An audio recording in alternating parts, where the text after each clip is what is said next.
We're going to do one more segment with Cory Wells.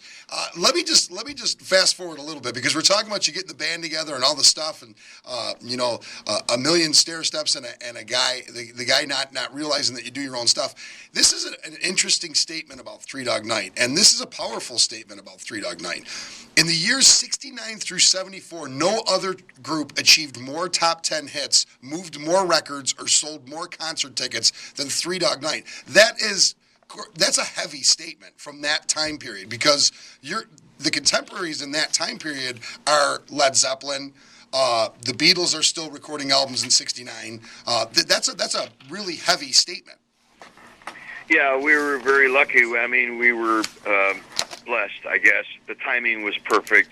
You guys were immensely talented too, my friend. I mean, it was a great band. It was just an unbelievable band. And you talked about your experience in Top 40. You know that band did everything. I mean, there ethnic music, Top 40 music, ballad music. I mean, you guys really covered the gamut in that one band, I feel. Well, we were able to because you had three distinct different styles. I was the R&B kind of singer. Danny was the contemporary kind of guy, and Chuck was the balladeer. And so you never got the same type of song in an album. Yet it's what happens today. Today people don't buy albums; they choose and pick from different albums the songs they want, and they make up their own album. And basically, that's what we did back in those days, but we did it as a group. So I would do an R&B song. I'd do Try a Little Tenderness and whatever, a country kind of thing. Danny would do the middle-of-the-road poppy kind of stuff, and Chuck would do all the ballads and the, mushy songs. And so you got the whole gamut of music with one band and one album. Yeah, I mean, then the level of talent in the band. I think it was a very, very. How big was the band at its biggest point? I mean, because you had a couple keyboard players, correct? I mean, how many members were in this band at a certain point? Well, we were always changing things a bit. First of all, let me just say that Three Dog Night was always the three singers. They were the only people who were signed to the record company, believe it or not. Right. The record company would not sign the band. But we included them in the royalties. We included them in the live performances and so forth and so on. But we were always trying to change things and make things interesting, and that's where we hired Skip Conte, who was known as the Wizard, and we had him in the show, and we had costume changes, and we had the whole thing. I think the epitome to me was when at the Dallas Cotton Bowl we walked outside and Rod Stewart with Small Faces opened for us. And I saw 45,000 people at a football stadium to see us. Wow! I think that to me was like, oh my God, we did make it, that kind of thing.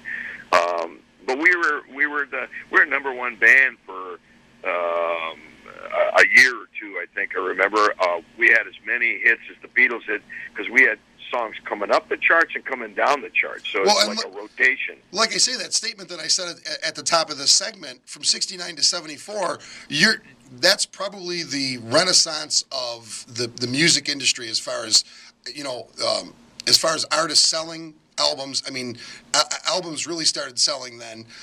As far as concerts went, post-Woodstock is when people realized you can make some money off concerts. So that is a really monumental statement. And your contemporaries in that time were, Black Sabbath was charting. Led Zeppelin was charting. The Beatles were still charting.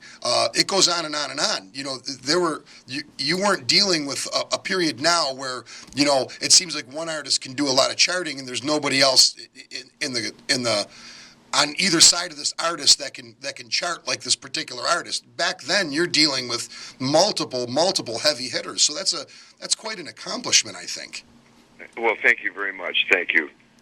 Rich, but some of the other people were Janis Joplin, oh yeah, Big Brother and the Holding Company, Sly and the Family Stone, all these San Francisco bands that came out. Yeah, you got Mamas and the Papas, you got the Who. I mean, that was really, I think that was ground zero, kapow. I mean, starting in '69, post Woodstock is when, when the music industry became a business. I think when it became legitimate. Correct. That's the whole. When we started touring, there were no sound systems. There weren't any of these big. Everybody takes it for granted to get all these suspended speakers and all that. It was in its infancy at that time. Correct. Nobody even knew. We were with the SIR, which is Studio Instrumental Rentals. They were slamming together sound systems because no one had ever worked in huge venues the size that we were playing in. So it was learning how to get its stuff together. It's funny that you mentioned that because I seen a rider for the Beatles on the '65 tour, it might have been the Hollywood Bowl gig, where they specifically asked for a Shure Vocal Master PA and one monitor. I mean, are you kidding me? First of all, a Shure Vocal Master PA isn't loud enough for my garage. Right. They use them in clubs. I mean, well, that was that was what they were used to, and that's why they became frustrated with the industry because they weren't heard. They couldn't be heard over the screaming and the yelling. Well, of course not. You didn't have the PA system. Correct. Yeah. It just. Well, and one monitor. How are you even going to sing harmony with one monitor? It's just you can't hear each other. Yeah, it's exactly. But anyway, and that's why they got out of it. That's one of the things that frustrated them. But they didn't realize that things were going to move along and get better as time went on. It was a fantastic time, and it was a very exciting time, and not to say that there weren't any pitfalls, and there were always pitfalls, and it just as they are today, they were there too, except in those days, at least today, the kids, whoever they are getting in, you know what they are, you know what's going to happen. Back in those days, no one really knew what drugs were going to do to them. Right. I mean, they do know today.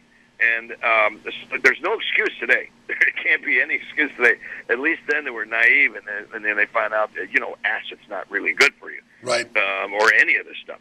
So, and then one thing that I have to emphasize. I don't know if that has something to do with Buffalo, my upbringing, the people, the soul of that city, is that I never got involved in any drugs. I don't drink. I don't smoke. Not to say I didn't. But I did when I was very, very young. But I was so grounded because Buffalo people are very grounded people. They live in reality. Correct. They know what the reality is. And so I was able to avoid all that.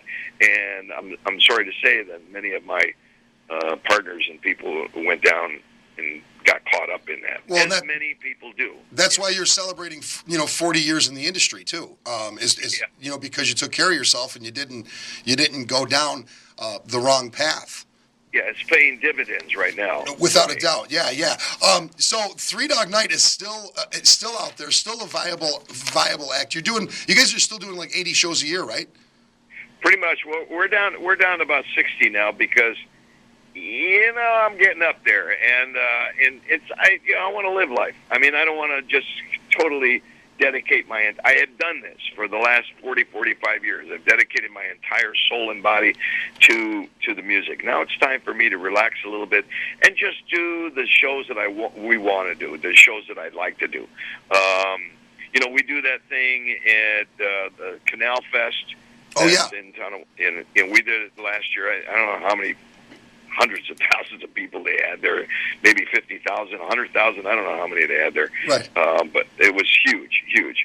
Those are the kind of gigs I want to do. I don't want to do any more of these smaller things. Sometimes we do casinos because the money is too hard to turn away. You can't turn away from the kind of money they're offering. So we'll do those. But you're at a point now. 60, 65. You're at a point now where you're enjoying your life. Right. Well, that's fantastic. And 3dognight.com is the website where people can actually go and check you out. So 3 Dog Night is up with the times and doing the technology thing, and you're on MySpace, and you're on Facebook, and you're on Twitter. Cory, I can't thank you enough, and I'd like a chance to talk to you some more in detail. We've actually eaten up a whole show, but like I say, you're Buffalo's favorite son, and man, I so appreciate the time. Oh, well, thank you, Rich. Thank you. Just a really quick mention that we are working on a new CD, and so we're working on new songs. We hope to put a CD out as soon as Danny gets his songs done, and we're going to release that too.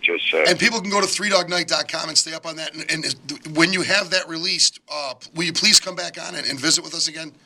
Absolutely, absolutely.